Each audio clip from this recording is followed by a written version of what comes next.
Bismillahirrahmanirrahim. Assalamualaikum warahmatullahi ta'ala wabarakatuh. Hari ini kumpulan kami akan membentangkan sebuah tajuk mengenai pandangan fiqh tentang bacaan kunut subuh.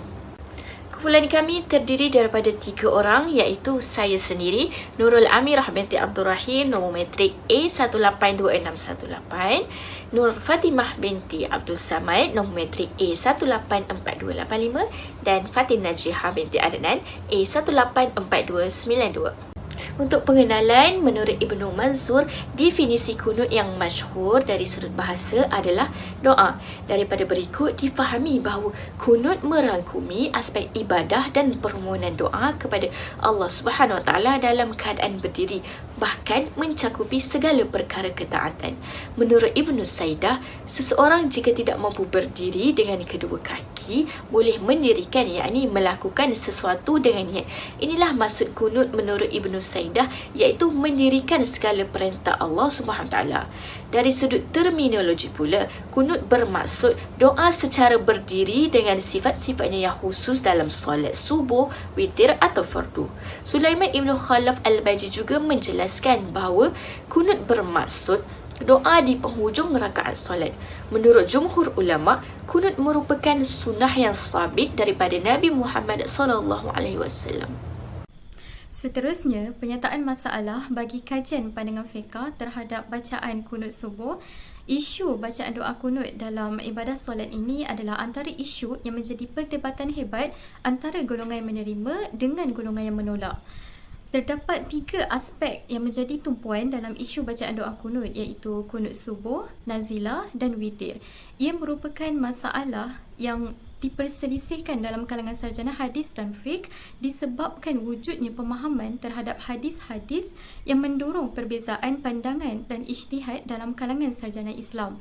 Tambahan lagi, timbulnya beberapa masalah akibat disalah tafsir dan tidak difahami dengan baik oleh sebahagian pendukung mazhab dan masyarakat awam.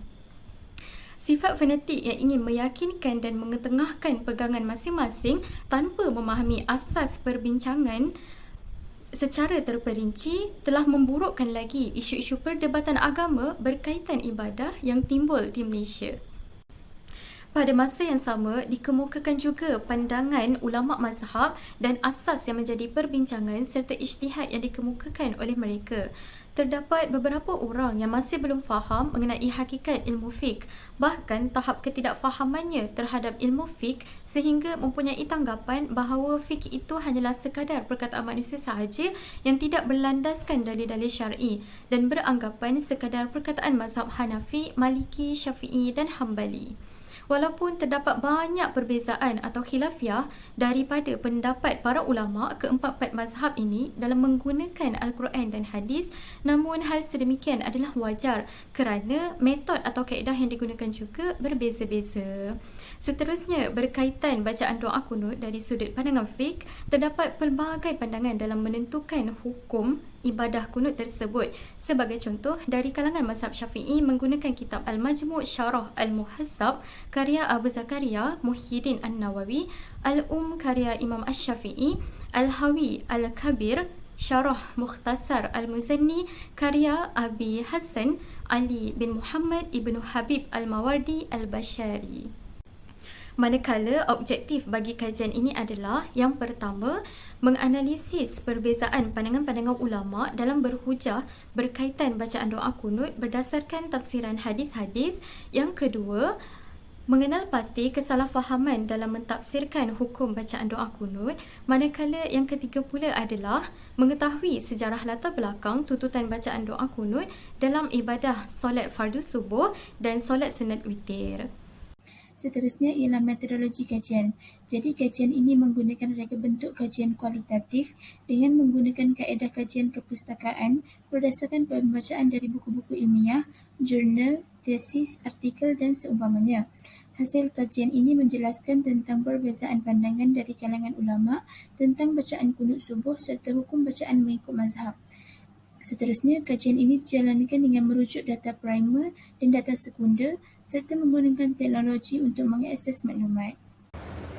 Seterusnya, tinjauan literatur. Dalam kitab Fiqh Syafi'i jilid 1 oleh Al-Ustaz Haji Idris Ahmad mengatakan bahawa erti kunut menurut loghat ialah berdiri tegak. Dan yang dimaksudkan di sini, yakni menurut istilah syarak, beberapa kalimat yang bersifat doa dibaca ketika i'tidal dan sesudah membaca Sami Allahu liman hamidah setelah bangkit dari rukud. Adapun kunut ini terbahagi atas 3 bahagian: kunut nazilah, kunut witir dan kunut subuh. Adapun kunut di waktu sembahyang subuh ini berlain-lain pendapat ulama. Berkata pengarang kitab Bidayatul Mujtahid, berlain-lain faham orang tentang kunut ini. Menurut mazhab Maliki bahawa kunut subuh itu mustahab, iaitu sesuatu perbuatan yang disukai Nabi tapi tidak dibiasakannya. Menurut mazhab Syafi'i bahawa kunut subuh itu sunat hukumnya, iaitu sesuatu perbuatan yang biasa dilakukan Nabi yang sifatnya tidak wajib. Dalam sebuah hadis dinyatakan, an Ibni Sirin qala qultu li Anas qanata Rasulullah sallallahu alaihi wasallam fi subhi qala na'am ba'da ruku'i yasiran, rawah Bukhari wa Muslim. Dari Ibnu Sirin, ia telah berkata, pernah aku bertanya kepada Anas, pernahkah Rasulullah sallallahu alaihi wasallam kunut di sembahyang subuh? Ia menjawab, ya, iaitu sesudah rukuk sebentar. Diriwayatkan oleh Bukhari dan Muslim. Jadi hadis ini menerangkan juga bahawa Rasulullah sallallahu alaihi wasallam membaca kunut pada sembahyang subuh. Demikianlah dalil yang dipakai oleh orang-orang yang berpendirian bahawa membaca kunut itu sunat hukumnya pada sembahyang subuh. Seterusnya ialah analisis kajian. Salah satu sunnah yang dilakukan umat Islam ketika sedang menunaikan solat adalah dengan membaca doa kunut. Namun demikian, terdapat perbezaan pandangan dalam melaksanakan kunut dalam solat. Hasil analisis mengenai kunut subuh mendapati bahawa jelas terdapat perjanggahan antara beberapa pihak. Hal ini merupakan masalah khilafiyah yang dituntut untuk diselidiki asasnya. Para ulama berbeza pandangan mengenai hukum kunut subuh. Ada yang mengatakannya sebagai sunnah, ada yang mengatakan sebaliknya. Bahkan ada juga yang mendakwa sebagai bid'ah. Masing-masing mempunyai dalil dan hujah yang menjadi batu asas pandangan. Jadi, para imam mazhab turut mempunyai variasi pandangan masing-masing dalam isu kunut subuh ini. Antaranya yang pertama ialah mazhab Hanafi. Jadi menurut mazhab Hanafi, kunut subuh sudah dinasahkan dan tidak lagi disyariatkan. Bahkan beberapa ulama mazhab Hanafi mendakwanya sebagai bid'ah. Abu Hanifah berpendapat bahawa tidak disyariatkan kunut semasa solat lain kecuali pada saat nazilah, iaitu ketika kaum muslimin ditimpa musibah. Namun, kunut nazilah ini hanya dilakukan ketika solat subuh sahaja, yang mana dibaca oleh imam serta diaminkan oleh para jemaah, dan tidak ada doa kunut jika seseorang itu solat secara bersendirian, iaitu munfarid. Seterusnya, mazhab Hambali.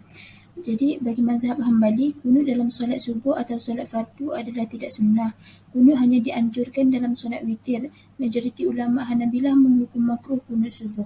Namun begitu, jika seseorang yang tidak meyakini kesunahan kunut subuh lalu menjadi makmum kepada imam yang mengerjakan kunut, maka seseorang itu disarankan untuk turut mengikuti, berdoa serta mengaminkannya.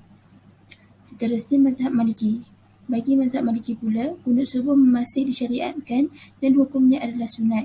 Mazhab Maliki menyarankan bagi imam, makmum atau orang yang solat secara bersendirian melakukan kunut subuh pada sebelum atau selepas rukuk pada rakaat kedua solat subuh. Dan yang terakhir, menurut mazhab Syafi'i. Menurut mazhab Syafi'i, kunut subuh adalah mustahab, iaitu sunat, dan dilakukan selepas rukuk pada rakaat kedua solat subuh, yang mana jika terlupa maka disarankan melakukan sujud sahwi. Oleh itu, kunut subuh disyariatkan dalam mazhab Maliki dan Syafi'i. Hal ini berbeza dengan mazhab Hambali dan Hanafi yang hanya mengkhususkan kunut dalam solat witir dan ketika ditimpa musibah sahaja. Jadi dalam konteks masyarakat yang berpegang dengan mazhab Syafi'i sebagai panduan dalam isu fiqh, kunut subuh adalah sunnah dan menjadi amalan zaman berzaman di Malaysia. Hal ini mengambil pandangan An-Nawawi Asy-Syafi'i yang menggalakkan kunut subuh setiap hari. Membaca kunut subuh ketika i'tidal pada rakaat kedua solat subuh tergolong dalam perbuatan sunat af'an, yang mana jika meninggalkannya disunatkan untuk melakukan sujud sahwi selepas sujud terakhir sebagai ganti kepada bacaan kunut tadi. Jadi sebagai kesimpulan dalam konteks fiqh dan waqi' di Malaysia, kunut hukumnya adalah sunnah. Apabila mengerjakannya akan beroleh pahala dan tiada apa-apa jika tidak mengerjakannya. Oleh yang demikian, jika terdapat sebarang salah faham dalam kalangan masyarakat terhadap hukum pembacaan doa kunut ini, jalan penyelesaian yang terbaik adalah dengan merujuk kepada nas-nas yang sahih dan pandangan ulama muktabar. Berkaitan pembincangan kunut subuh ini, terdapat nas yang mensyariatkan kunut, namun ada juga nas yang menyatakan sebaliknya. Justeru, hal itu harus difahami dan dikaji dengan lebih teliti dan adil. Perkara yang sangat penting untuk diambil perhatian juga adalah menghayatinya sebagai medan khilaf dalam masalah furu'iyah yang tidak perlu diperdebatkan selain menerapkan sifat saling menghormati antara satu sama lain.